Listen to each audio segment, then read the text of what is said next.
Non ci sarà nessuna autopsia sul corpo di Germano De Luca, l'85enne di Fregona, che l'altra mattina ha perso la vita nel tragico incidente avvenuto a Piavon di Oderzo, lungo Via Maggiore.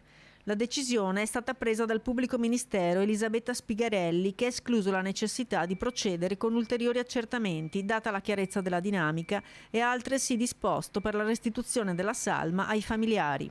Secondo la ricostruzione, De Luca era alla guida del suo SUV Hyundai quando ha improvvisamente invaso la corsia opposta, centrando in pieno l'autobus scolastico della TVO che trasportava studenti dell'Istituto Sansovino. L'impatto è stato violentissimo, il bus è finito fuori strada ribaltandosi su un fianco nel fossato. 5 ragazzi sono rimasti feriti, fortunatamente in modo non grave, mentre altri 15 hanno riportato contusioni e forte spavento. Dalle prime verifiche è emerso che l'anziano non doveva trovarsi alla guida, la sua patente non era stata rinnovata lo scorso agosto dopo la sospensione disposta dalla commissione medica per mancanza dei requisiti fisici.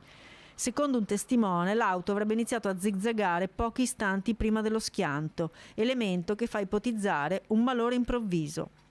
De Luca, che viveva solo ed era seguito da un amministratore di sostegno, il sindaco del paese, ha preso l'auto utilizzando una copia delle chiavi originali.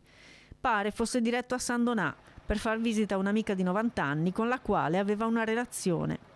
Tra i feriti, tra cui l'autista del mezzo che ha salvato gli studenti sterzando prontamente, le conseguenze fisiche e psicologiche sono ancora ben lontane dall'essere rimarginate e solo il tempo potrà calmare lo stato di shock in cui versano ancora molti di loro.